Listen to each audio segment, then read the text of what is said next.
Hello, everybody. And by everybody, I think I mean to say Mom and Rachel. um, yeah, you two are the only people who have, I think, watched my first video that I just posted yesterday. I know more people will, and ultimately, I do think that. See, I'm already having resistance saying what I truly feel, but I do think thousands of people will ultimately view these videos throughout kind of where I see myself going. I do kind of foresee a large following or collective that is invested or interested in me and these types of videos, like these very beginning ones, especially the ones that that are low quality, which I'll talk about in a second, will be kind of looked back upon, or the people will kind of dive deep into what I'm doing. So yeah, but for now it's just YouTube. So I have a flashcard today. I figured that if I'm gonna be doing this, and again, crap, my phone screen is gonna get all messed up. I don't know if I've already explained this, but I cracked my screen, and so at the very bottom of it, it becomes like a strobe light, which is very painful to my eyeballs. And so is my face, which I'm looking at now. I had it flipped around last time. This isn't working, so I will use EMF protectors. Sorry. Okay. Yeah, so ultimately I said I would talk about or kind of have two main types of videos. One of them is going to be sort of like talking about whatever, and then it'll be kind of sporadic. I think I'm already past that phase already. I just didn't have the confidence before to just talk about whatever it was that I knew I could talk about. I just talked and then used that as an excuse to not have good quality stuff. So first off, I'm doing this now today because I recently posted yesterday the video, but my commentary on it was the daily posting, or kind of being consistent with the journey. And sorry, I'm trying to get used to looking at my face, which is kind of weird, but also not having hands up and covering my face, because my mom actually mentioned, she's like, yeah, it was great, but I couldn't see your face all that much, so I will try to work on that. So yeah, I want to post something daily, because ultimately if I am kind of pushing and really encouraging everybody else to share a journey, or their journey, no matter what it is or who they are, I had best do it myself, and I have quite extensively. However, I encourage others to do it at a consistent rate, and I don't. And I don't think it has to be daily for everybody, but ultimately, I think it would be good for, where's the camera on this thing? I'm looking at the top right, thinking that's the camera, but I don't know if that actually is. So I think it's ultimately best if, ideally, if everyone does it on a semi-consistent basis, even if it's, quite small. And I mentioned in my last post, it was just, 15 minutes, 5 minutes, really. You just put in a teeny tiny little bit of effort, and that's enough.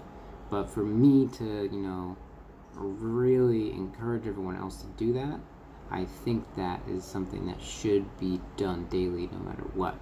I say every other day would be fine, And like every week in at all period, you know, would be cool. Just anything, but yeah, I've said enough on that. But I just think it's very important, especially for me to do it. So here I am. Next thing, video quality. Yeah, my first two videos, and I don't know how this one's gonna turn out because this is actually being recorded directly from YouTube. I actually just spent like 30 minutes trying to work around the video quality to record something better, and I ended up buying this thing on my iPad, and it was like a screen recorder. It wasn't like a video recorder because it had a video recorder like built in, a webcam, but it was like too choppy, and so I can now record myself while I have the screen of my iPad. So maybe I think I'll record myself doing one of those matrix art things, and actually maybe I'll do that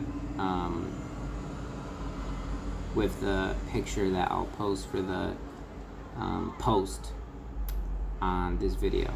And I should probably start making that image the cover art for my videos. Maybe. We'll see. I think so, because I mean, if I'm doing it with my blog, so yeah. First of all, anyone not knowing who I am or what I'm doing, this is all connected to a matrix website where I kind of have like a labyrinth of my soul, which is just like the journey of my ascension, which is ultimately tied into a lot of layers of expression that I think is going to be really, well, I think it is really cool, but I think it's going to be amazing once it's like really gotten into. And actually a couple days ago, the 17th of October was a date that I set for myself to have 111 posts done, and I did not do that. Like, there's probably 30, if that. So again, the daily stuff is very important, so here I am. And another reason why I don't think I'm just gonna like talk and post is because I end up talking anyways about like all this random stuff. So yeah. So the next thing I wanted to talk about was a manipulation aspect of myself. So a lot of this is my sharing is me kind of analyzing myself and then expressing it, and especially the stuff that I don't want to actually. Let me pull up the exact example of what I caught myself doing. Ugh. And I didn't mean to, like, at all. Yep, $4.34 to iTunes. Okay. Pardon me, I should have had this ready, but didn't.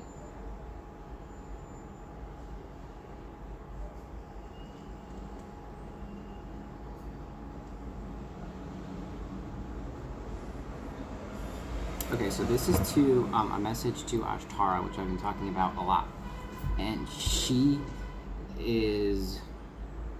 Well, I'll just read the fucking message. I said, hey, if you ever happen to need any extra help with your work or whatever, whether it's virtual assistance, feedback, or quite literally anything, I offer my hand to you at any time. I would be so grateful and happy to support you in any way that I can.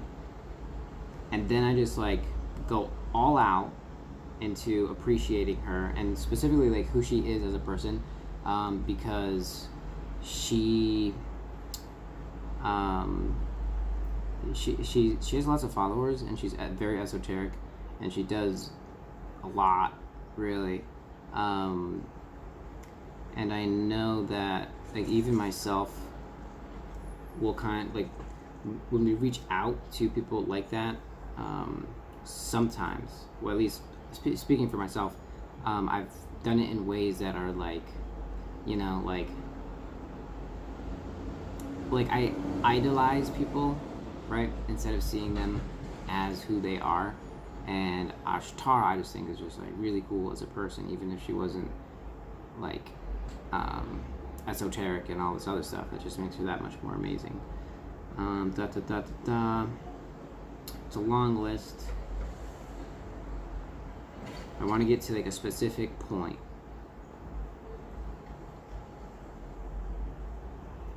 Yeah, so he, okay.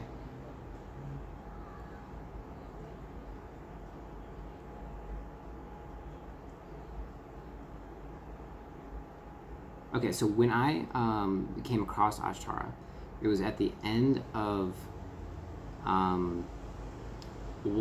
it was at the end of the darkest, like, moment. I actually explained this in my video last time, of just like painful, sort of like terrible, you know, everything. Stress out the, just, it, you get what I'm saying. And so as I was like unfolding from that in transition phase, actually, it was during my transition, I was like living within my work people's buildings that they manage and lived at. So I was in their like home community. It was really cool. I was able to stay there for like 2 weeks for free. And I found Ashtara during that time. And so this is what I said. I said it was at the end of the darkest time of my life, slowly but surely becoming motivated more and more to return to a state of inspiration and intentional living, right alongside your videos, always being reminded of my path. So at the end of this, I realized how far I kind of like dropped from that intentional living all the time, because I was doing it like I said, like I was doing it all, and then I went from 100 to 0, and then like I went deeper into this, just like caring about nothing, right? And so I slowly stepped back into that, and then watching her videos, I like really resonated with it. And so like I would watch them like monthly, I guess, and it like throughout my kind of like coming back into this place, watching her videos was really cool. It was really, really cool, actually. And then I was introduced to Solvana, which is a whole other story, but to sum it up, it's probably one of the most amazing things in the world right now, and has been a cause of major changes, especially recently with Regan. And that's the financial journey that I'm talking about. And then in parentheses, I go down, I say, P.S. I'm definitely intending to work there at the moment. So already, I'm like, you know, I'm telling her how amazing I think she is, which I do, and Solvana, which is true, and you know, cause of major changes, it's all true, but I throw that in there. It's like so obvious, but it wasn't to me at the time.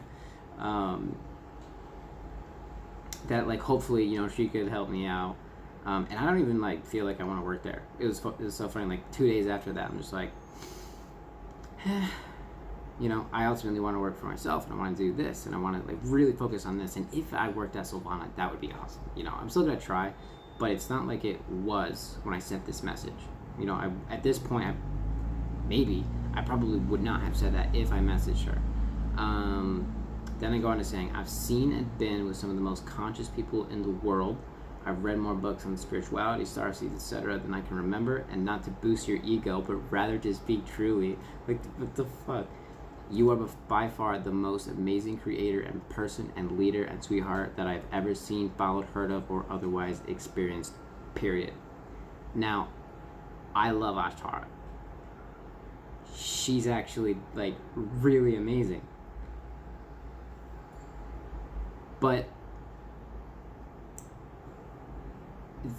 the way I know that is like not, I preface it with not to boost your ego, but rather to speak truly. I don't need to say that if I'm speaking truly. I don't have to say not to boost your ego. Now, that's been a pattern from like living with my dad for sure, and my stepmom. Like, oh, boosting your ego, whatnot. But that goes to reflect that like unconscious manipulation And actually, I'm gonna go. Actually, I'll pull it up right now. Da-da-da. And again, I think Ashtara is actually that cool. But the way I said it is terrible.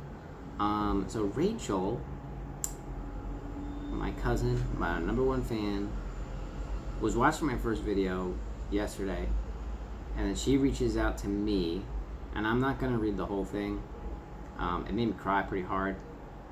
Definitely touched me deep down. Dun, dun, dun, dun, dun, dun. Well, I'll just read the beginning, and I'll get to the point where this all connects. She says, so I'm listening to your first video on YouTube at 10:34, right before I go to bed. I'm so excited to watch you grow. I have watched you grow for a while now. I feel the need to explain a couple things to you. I don't know why, but I just want you to understand where I'm coming from when it comes to you and being your bestest fan. Is there really a need for it? No, but you are Caleb, and I feel like you'll enjoy it to an extent, and you will appreciate it anyways. And I told her, I was like, well, I definitely appreciated that. So here it goes. She says, Dear Caleb, growing up, I always have thought of you as Josh's friend and nothing more. So Josh is her brother and like my best friend growing up. And also he's my cousin. And we literally did everything together. We still do. I'm going to talk about something about that later on. I knew you were my cousin, but we really had no actual connection. I watch you day in and day out hanging out with Josh and Jared, staring at your back as you play on the computer screen. I remember you walking around with Josh with a certain source of power. You just had the ability to make things happen. That I have, I know I can, but that doesn't have to be a bad thing. But I've lost that touch over time, like making things happen, and it's coming back. I mean, in a good way. Able to change adults' mind at a young age and other minds around you. That I was very good at. Knowing that people are able to come with you with anything, not knowing and understanding why. Until one day I realized it was something called manipulation. Immediately realizing that, I closed myself away from you and ... Now she goes on to saying how, now she doesn't, she may still think I have that stuff, and actually mentioned it. I was like, it's still lingering. As given in that example I just told you about Ashtara. So I have hands on my face. But I had no idea that Rachel was, that she cut herself off. I didn't know. I just thought, to me at that time, girls were just boring, because I loved playing games all the time. I actually recently talked about how, and I haven't posted this, but this was a good post, it's in draft mode, so there's been a pattern of not being good enough, but when I played games, I was the absolute best. So it was the only arena for me to be good enough. Not only good enough, but like I said, the best. And even then, it wasn't good enough, because I kept getting better, which is why I remained the best at all these different fields. But so that, I had, growing up, I didn't know I was manipulative. I remember at one point, later on in my teens, I did, and I mentioned it to my friend Kevin. I told him, we were probably high. And I was like, I like manipulation, because I like to, do this and that. And he was just like, dude, what? And I was just like, not in a bad way, just I get to, it wasn't bad for me, because it didn't seem like I was doing something wrong, so to speak,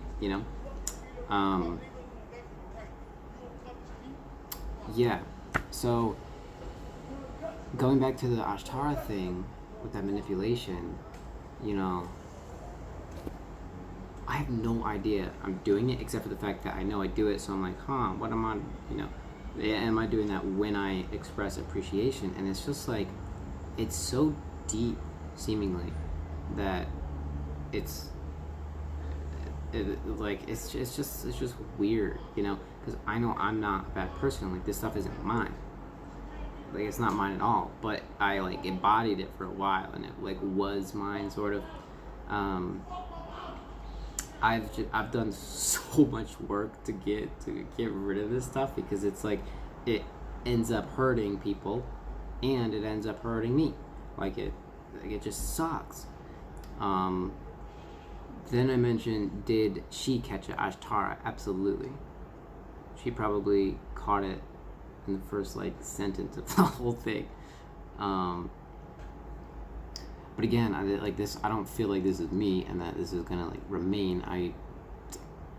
I feel that I'm on a rate of growth that's pretty quick, and is probably, but like this stuff comes up, and then I clear it and I meditate, and I've been doing that very consistently, and yeah, I'm pretty excited. Self manipulation. Yeah, this is. I manipulate myself. I keep myself under control, and all of this is like to control people. Like, this is like an automatic like sense where I need to control. Right? There's like, otherwise I can't make things happen in a way, which is just holding me back so much, or has been. Right? Has been. Okay, and then that leads me to the next thing of where I am now. So these videos that I'm doing, I don't have like any shyness at all. It took me like one video to get to that point. And actually, I tried to do a live stream, and I just couldn't, because I hadn't been a member on YouTube for long enough. So like, by the time this video is done, I can probably do a live stream. Which is just like the next step, right? Live. you could see me. I can't edit anything. Not that I really do. Although I will have to edit some things out of my conversation with my dad over the phone. I recorded a conversation with Jared, and I recorded a conversation with my dad, and I plan on recording conversations with a lot of people and posting this and kind of like branching it out into my matrix. But going along with where I am now, I realized that like, I feel like I need to wait for something to happen to make certain videos, but that is not true at all. Like, for example, music and ascension, and using that to uplift and create and manifest, I'm very good at that, and I know a lot of the intricacies of all of this stuff. I actually do know what I'm talking about. I've talked about questioning my beliefs, and having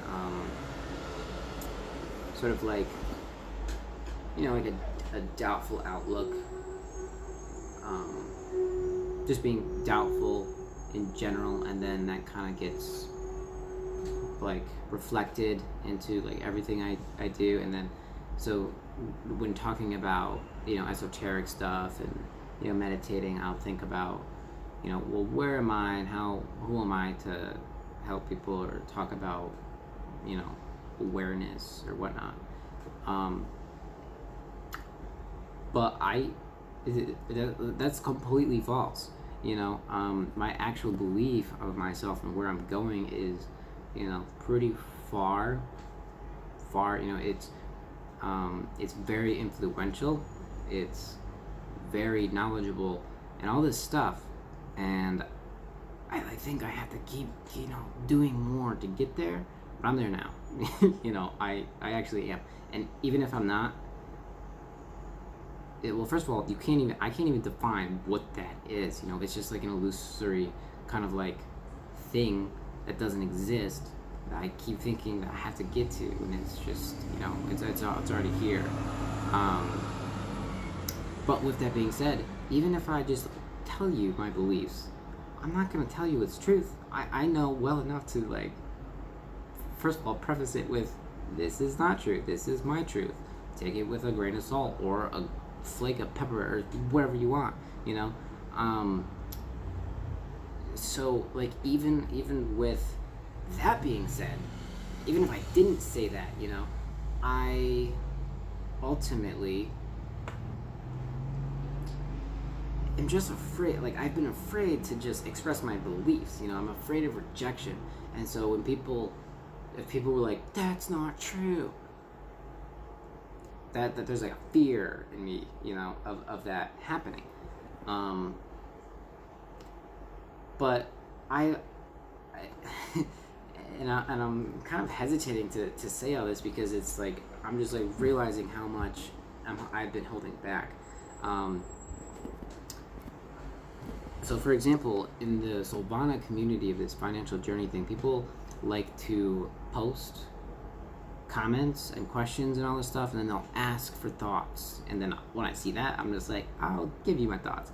And then they're always just like, A, amazed, B, so grateful, and C, they relate. There's never any sort of like, how good, like the difference between what I think is gonna be like received and what actually is astonishing.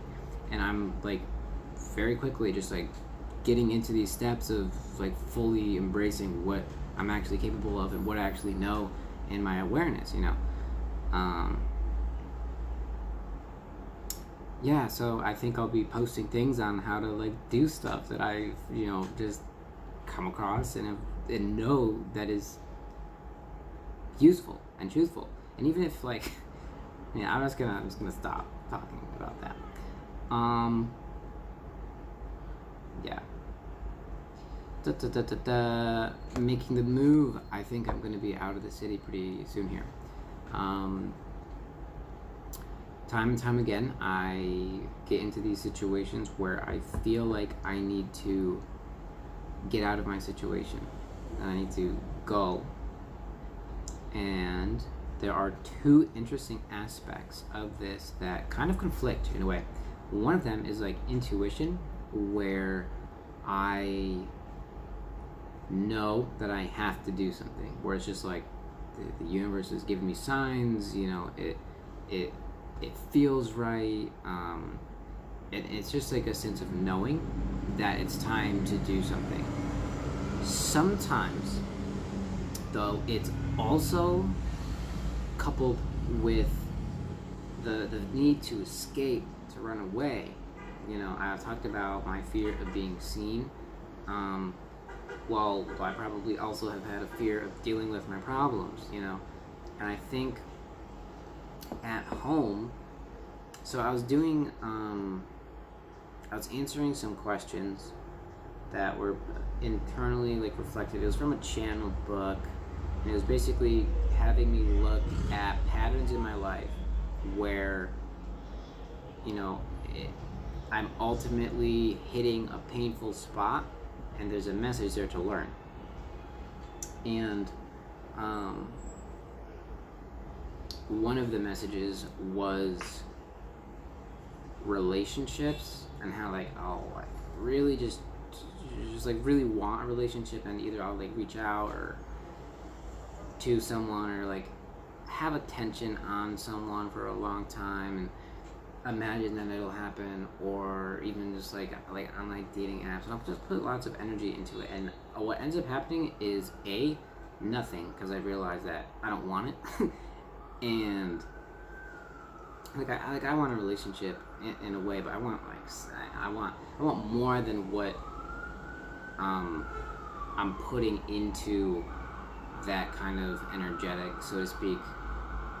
I'm kind of losing the words for it, but basically, I have a focus on relationships here and there, and I will like just put tons of time and energy into it, and then it'll come back to me, and I'll be like, that was a waste of time, and sometimes it hurts a lot. Sometimes it's just like, oh, that sucks. And ultimately, I learned from that lesson, well, I think it's a lesson, that I should just stop that, It's kind of like once you stop looking for a relationship, it'll just like naturally flow. Basically like that, but I know for a fact that my life has been designed, I don't know for a fact, I'm pretty confident that my life has been designed to keep me on the path of working on this. Light work, actually, which is another thing that I have just like not accepted myself as a light worker. Which is just, raising awareness, increasing consciousness, loving people, okay? Spreading light around.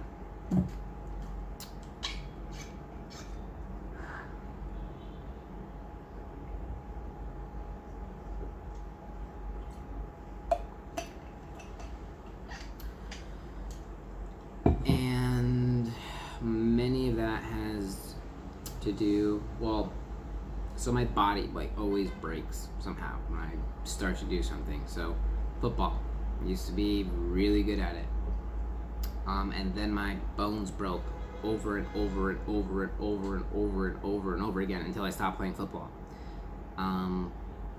Games, I like sat for hours and hours and hours and hours and became the best, and then my back broke, and then not broke, but it's still in pain sometimes from it.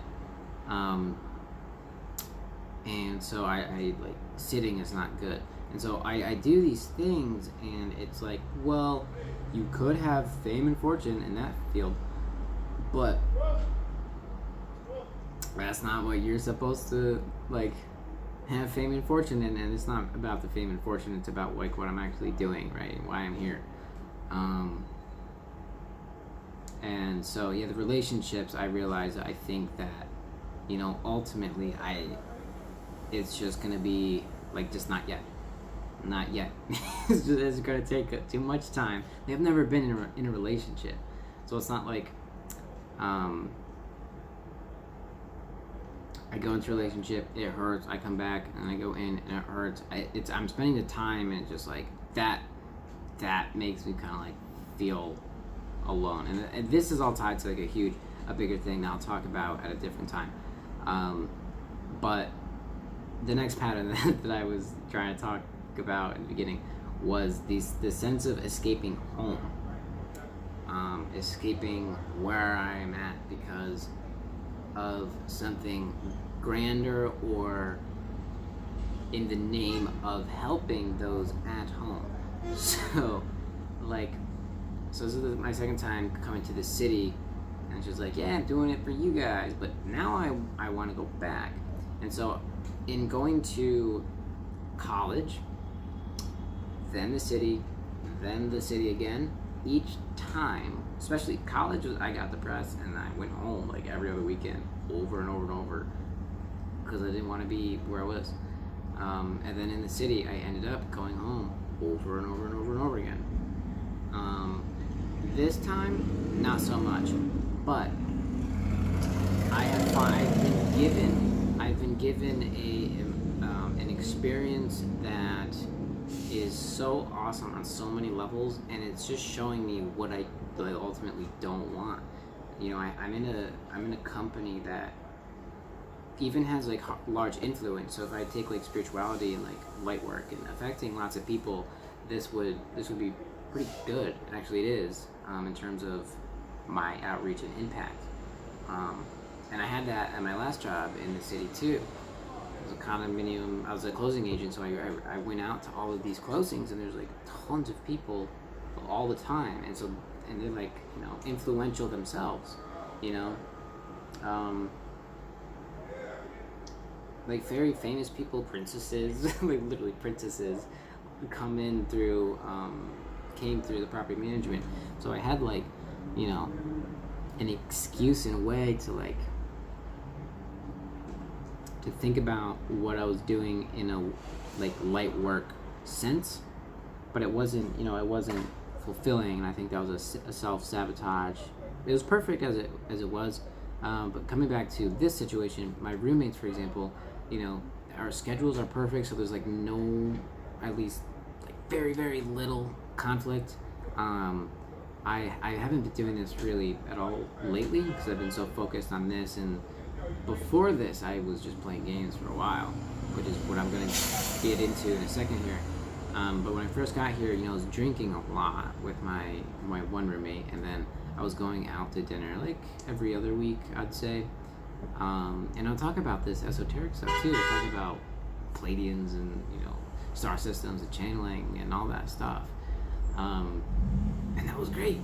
Like, this is awesome. And they're adults, you know, they're like 37, 34-ish, right? Which is funny because it was 34, 37 when I said that on the recording. And my work, you know, I have an awesome supervisor. I like my bosses. I like everyone I'm working with.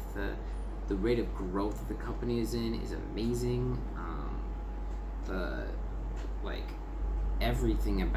everything I'm doing is like top notch of like just the status quo in a way, you know. Actually, I recently talked to my boss about it, and because I said that I wanted to go home, and he said that he just thinks it'd be a shame for me to go into the status quo by doing that. He's very much like me, and he thinks that by staying, that I would then be outside the status quo. And I told him it's like literally impossible for me to be in the status quo, because I never have been. Like I've never been in the status quo, period. That happens, but like 3 times as worse sometimes in the morning. And now I like take it as a way to meditate, and I'm just like, siren, you know. I try to like zen it out. But before, I was just like, I need to leave. Like that was like the predecessor of, you know, we really like need like getting pushed out. Now it's just like, well, yeah, I wanna go. Sort of. It's like more calm. So going back to the leaving home thing and being here and realizing that like this situation is so grand, but it's not grand enough. And by not grand enough, it's not about that. It's just about, it's not fulfilling. Like it's just not fulfilling. And yeah, so I realized the pattern of going out and then being like attacked, basically, like inside. Like I was like, that's not for me. And then I left, and then I was attacked. I was like, that's not for me. And then I went back, and then I went out again, and now I'm not getting attacked, but I understand what I need to be doing. And I actually knew this coming into this situation in the first place, where I was like, I'm either gonna go there and it's gonna take off, or I'm gonna go there, and there being like here in Brooklyn now, my current job, or I'm gonna go there and I'm gonna realize that I can't be fulfilled doing that stuff. And I knew that was gonna happen, and I still fucking did it, because it, you know, it felt right. And then going back into the intuition stuff, even though like I feel the need to run away, so to speak, it was perfect each time I did it, and I had faith in myself, and like magic happened, you know. And that's where I'm at now, where I just feel like I need to return. But going along that pattern, I was doing a meditation on Silvana. It was Teresa Ong, I think. Yeah. And she's Asia's leading spiritual something or the other, but she's like one of the experts on Silvana. And I was doing one on self-love because I just grew up hating myself so much, so I figured that'd be a good thing to do. And she took you through past life regression, and you know, for me, I have doubts with that kind of stuff, because, which is something I don't want to have doubts with, but I do, or have, rather. And I ended up in this like hallway of doors of past lives. I ended up seeing a blue one, a green one, and then we went to a lift for a future life. And the two that I went in, one of them was in a desert, and actually I did one with her like a couple months ago about a different meditation, and I was in the desert again. And then one was in like Japan. Because it felt like that. It was just like in like a village where like it was green and whatnot, but the pattern was, there was always like a conflict with like my loved one, and it was related to me leaving home in a way, like I was like forced to leave home, or like it was painful to leave home, and ultimately I just wanted to like, but like I had a choice, I feel like, where I was like letting things happen in a way. Like that was the overall theme of what was going on. And in like in doing so, like bad stuff just kept happening. And this was like after the fact that I figured out the pattern of leaving home was like hurting me. And then I figured out that the pattern of my past life stuff was like me leaving home, and it was hurting me. So when I connected those two separately, I was just like, oh, you know, this feeling that I need to, you know, go back is real. You know, it's something I should actually take action on, and so I'm going to do that. Next week or two, it's October 21st. Wow. So I have 1 month. So at the end of November is the end of my contract. But I'm going to talk to my boss and see, you know, I'm going to be honest. I'm going to tell him this is how I feel.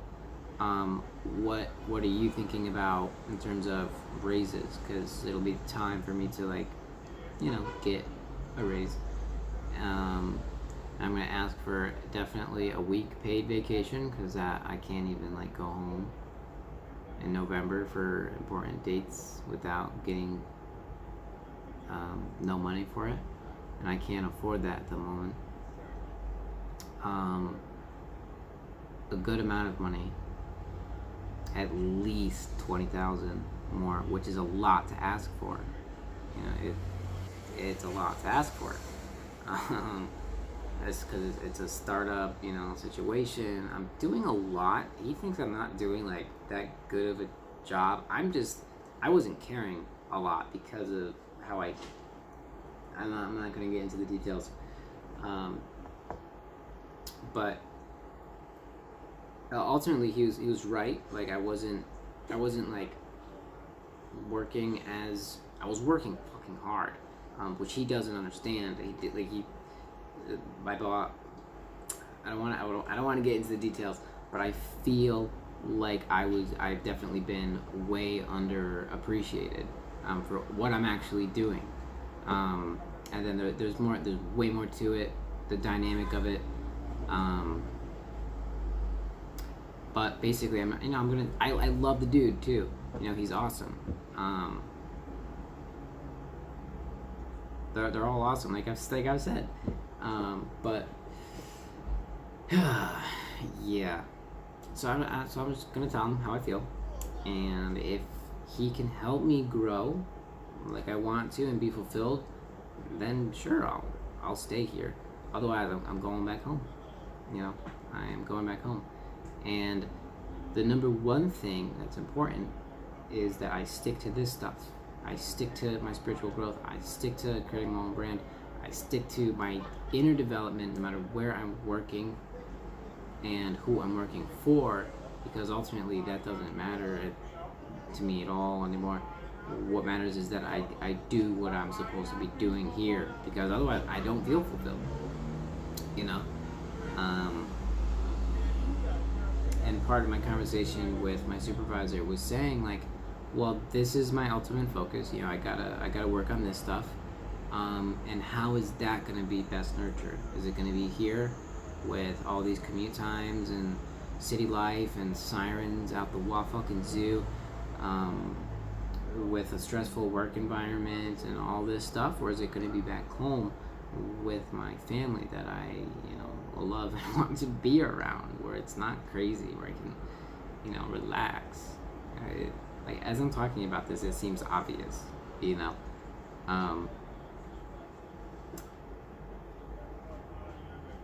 But where am I gonna work once I get back home?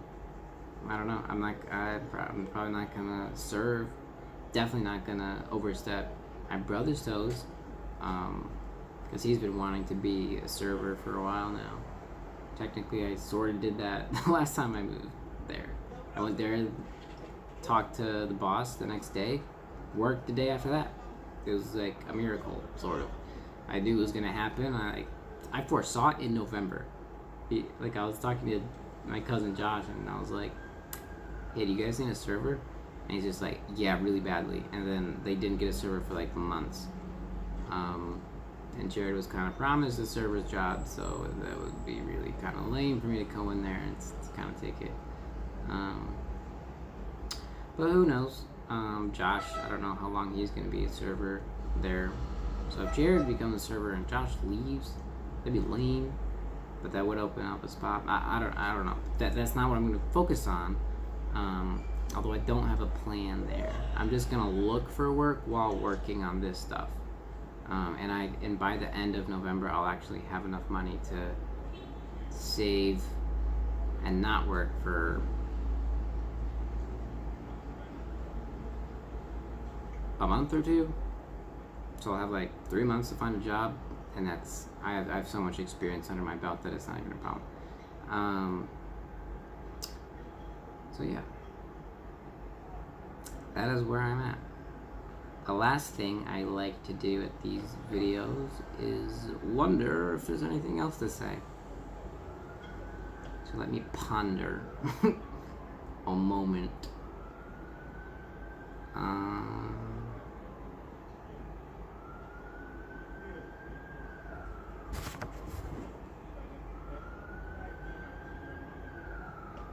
Oh, I do actually have more stuff. Actually, no, I don't. That's pretty much...